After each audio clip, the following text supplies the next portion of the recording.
And just like that, ladies and gentlemen, another pay-per-view, another event in the world of wrestling is down and out this year. And this was a pretty good show. It had pretty much anything and everything that you want in a wrestling show, all kind of bundled together in this 4 hours right here, which is insane to think about. But let's go ahead and talk about it. Of course, I'm Daniel Strunk, a very tired Daniel Strunk. This is Quick Time Reactions, and this is my review of Double or Nothing 2026. I'm going to shake up how I do this because usually I talk about, or at least with the WWE stuff, it's easier to cover because there are fewer matches and, more ads to, in between the wrestling. This is just all wrestling, no breaks, all gas. So what I have done in the past is talk about some of the bigger moments that happened. I'm still going to do that, but I want to run down the entirety of the card, all the results on the card, and then we'll get to some of the bigger moments on the show. So let's talk about the buy-in, or 0 hour. There were 3 matches on that. Divine Dominion versus Viva Van and Zeta Steel. If Steel and Van were able to last 5 minutes against the tag champs, they would be granted a future tag title match. They did not, unfortunately. Although they did keep it pretty close. The champs got the pin with 15 seconds left on the clock. But still, Divine Dominion did walk out as the winners of this match. Then the Death Riders took on the Ops, which was Hook, Shibata, and Anthony Bowens. Death Riders, of course, being Claudio, Daniel Garcia, and Wheeler Yuta. The Death Riders ended up winning that match with a big European uppercut from Claudio to Bowens. And then in the main event, the main event match of the pre-show was a Big 10-man tag, Boom and Doom and the Conglomeration, Mark Briscoe, Orange Cassidy, and Roderick Strong, taking on Shane Taylor Promotions, Shane Taylor, Anthony Ogogo, Captain Shawn Dean, Carly Bravo, and Lee Moriarty. I found the finish of this pretty funny. They were gonna go for Boom and Doom's finish, but because of the drink sponsor that was outside, I can't remember the name of it off the top of my head. I think Rizzler and somebody else had squirted some of that drink into the heel's eyes, but then QT Marshall fell off the top rope, so it just turned into like this triple-double powerbomb for the babyfaces to end up winning the match. All 3 of my pre-show match predictions were correct. The main event segment on the buy-in show was Mick Foley, who was debuting for the company tonight. Of course, talking about everything happening on the show, especially the title versus hair match in the main event, which then brought out MJF. Him and Mick Foley get into a bit of spat of words, and then MJF, being the jerk that he is, low blows Mick Foley, and then Darby Allin comes out to make the save, and Mick tells Darby to go out there and win one for the sickos.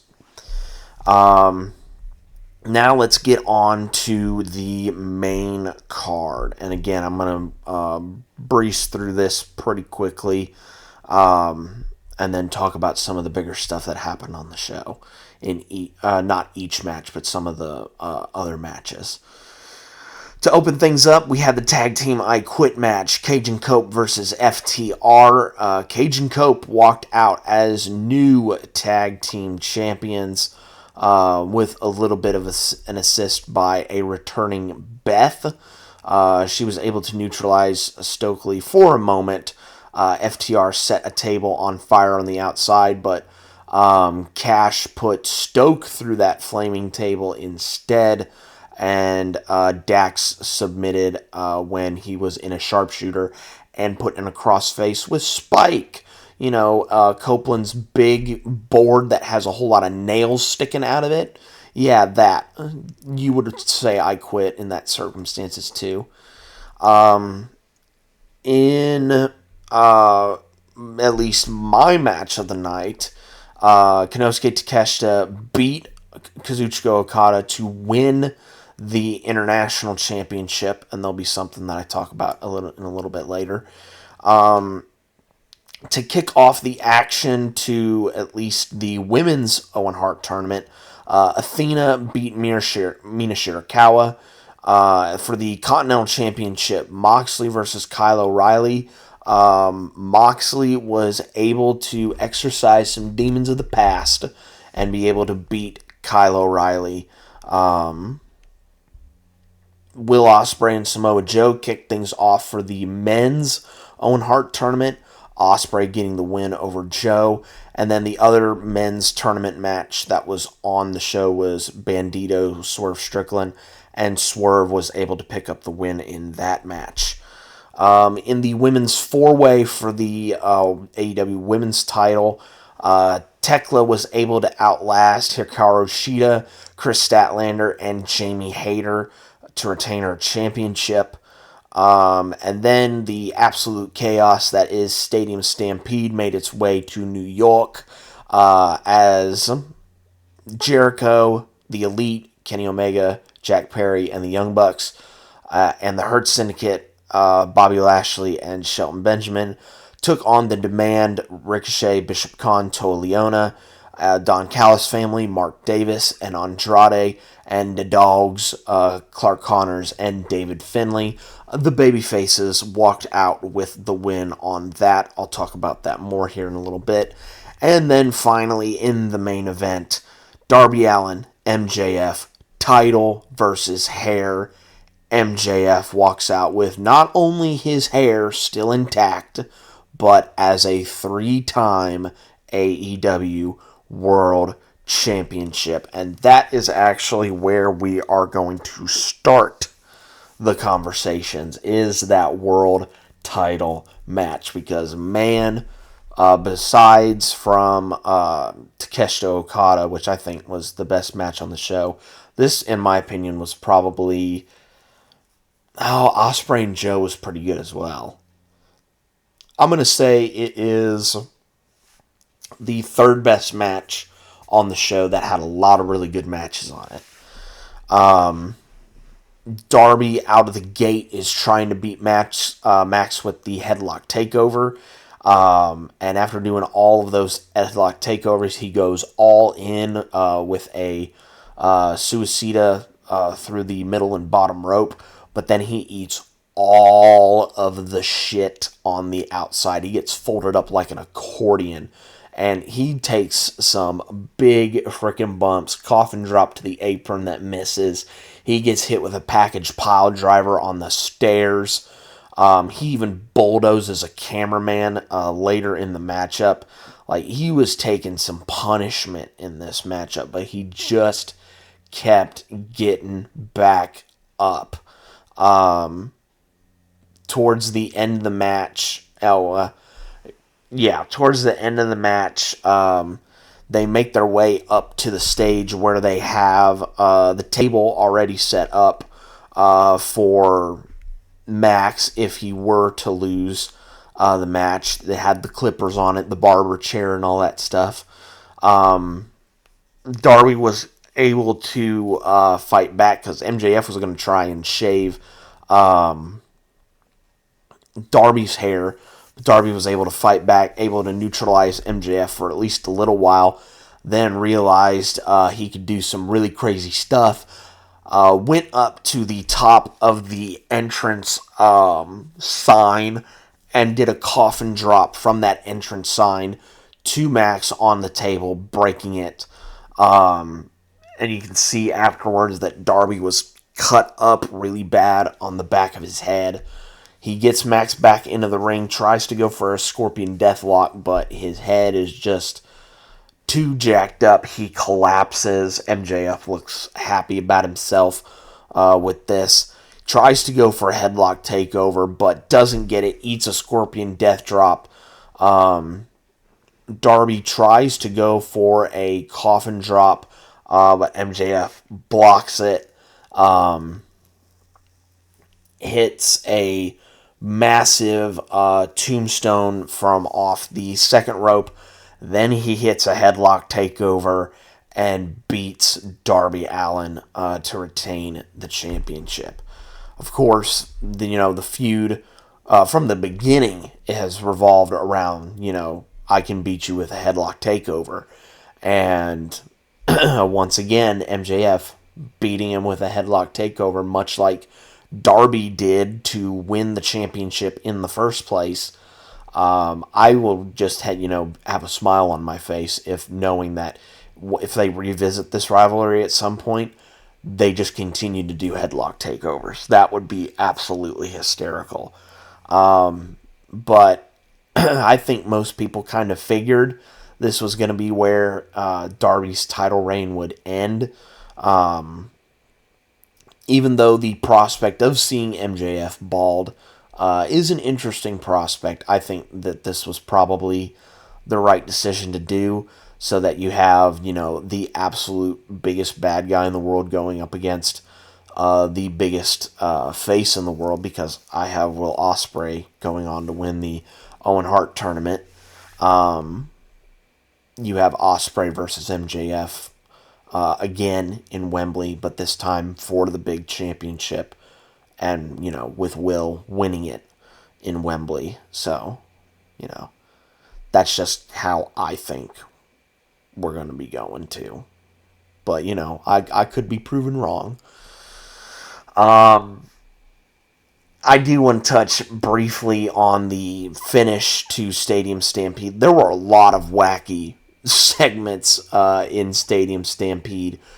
There was a food fight. There was an attempted murder by Jackperry. He was driving his bus in the back, smashed a car that Markdavis was near.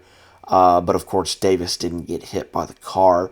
I almost said food fight twice. Nope, there was just one food fight. Jericho and Ricochet were in the back. Luther gave Jericho an even bigger racket than what Ricochet had, and Ricochet was getting pelted by tennis balls. The Hurt Syndicate and the Gates of Agony were brawling in a corridor as well. They basically covered every single aspect of that arena in that match. And then once everyone did dives and stuff off the top to put everyone through tables, that just left Ricochet to get hit with everybody's finisher. Toa Leona then came in to make the save for Ricochet, but it just wasn't enough. And then Jericho got the pin on... or no, it wasn't Toa Leona. It was Bishop Khan, excuse me. Jericho got the pin on Khan to win the match for his team. So, yay, baby faces. I want to go back to the first match, which was the Tag Team I Quit match. This was also really good, and a different type of hardcore flavoring than what the Stadium Stampede match was, because the Stadium Stampede match was goofy in a sense. It was basically the backstage stuff was almost comical in a way, whereas this one was realistic violence.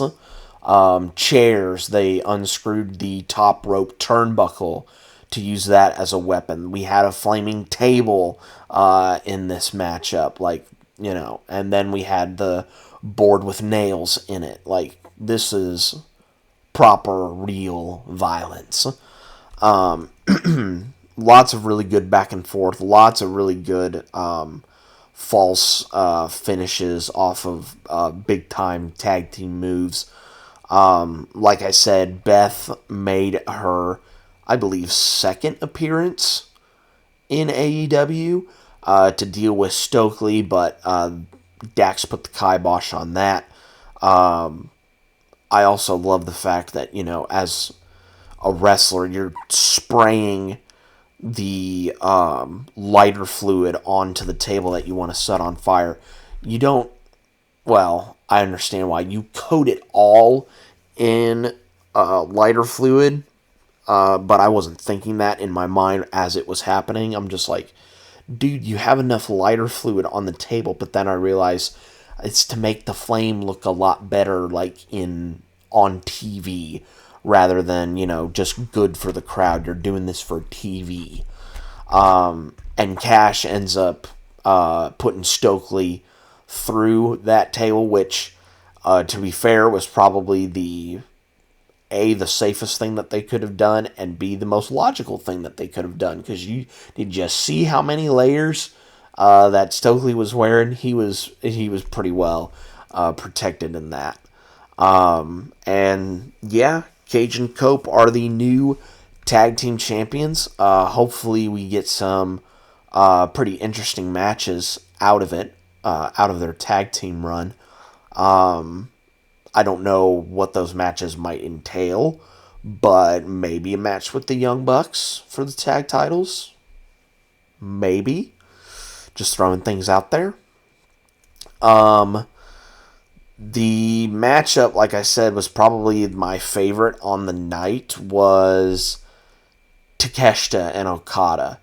These guys have absolutely awesome chemistry. And the way that they had the crowd in the palm of their hands was absolutely mesmerizing to see. Lots of really good stuff in this.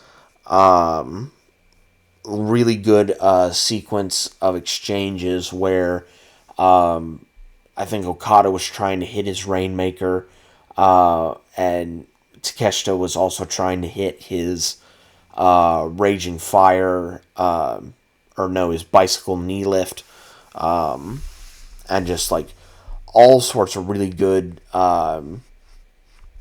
sequences, counters upon counters, and stuff like that. It was really, really cool to see that.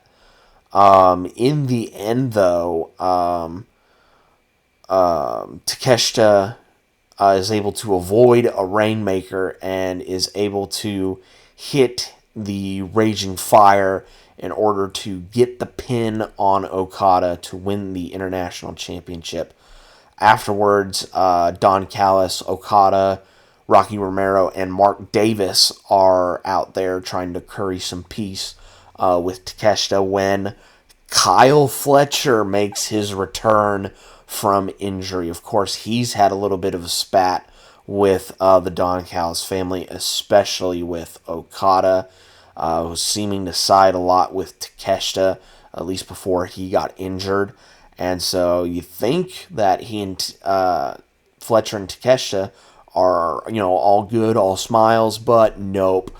Fletcher clotheslines Takeshita, clocks him with the championship. He is fully aligned with the Don Callis family, and so my assumption is that this is probably going to be Takeshita's first feud for the International Championship, which I'm not going to be mad about in the slightest, because Takeshita versus Fletcher, yeah, those are going to be some good matches right there. Let me see. Is there anything else that I am missing? Oh, also, after the main event match, after MJF Darby Allin, Darby's loaded up onto a stretcher. MJF continues to gloat in his face when Kevin Knight comes out to basically get MJF to scram. But he climbs up onto the top rope and hits a UFO splash onto Darby Allin. And MJF is both shocked and amused by this. So I think everyone was probably thinking, oh, Speedball's going to be the one to to flip a switch and become heel. But no, it is Mr. Kyle Fletcher, which is very intriguing. And I'm looking forward to seeing what they have in store for this Kevin Knight heel turn. It'll be very interesting to see, one, the crowd reaction to this, and two, what they have in store storyline-wise for this, because I think this could be pretty interesting. Let me see, is there anything else? No, I think that is all of the notable things that happen on the show. I talked about everything else, or at least all of the results that happen on the show. Like I said, Samoa Joe and Ospreay had a really, really good match. That was probably my second favorite on the night. Just again, lots of really good counters and stuff. Will going for the Oz cutter, but Joe hitting the nope on him. Ospreay hitting a hidden blade and Joe immediately kicking out of one, then to get hit with another in the back of the head, which was the finish of the match. But all the stuff leading up to that beforehand, Will showing his prowess, trying to go, hold for hold with Samoa Joe. Yeah, just all around really good stuff in that match. And overall, man, just a really good and fun show. Like I said in my intro, there was pretty much anything and everything for a wrestling fan on this show. Really good wrestling, hardcore, both serious and goofy. Really good storytelling up and down the card. Like, this was a pretty good show, I gotta say. This was a pretty good show. But that is just my opinion on it. What did you guys think about it? Let me know down in the comments below. But the grind never ever stops, because next on the docket in literally a week is Clash in Italy. So of course, we're going to be covering that on the channel. But until then, guys, be safe out there, and I will catch you guys next time.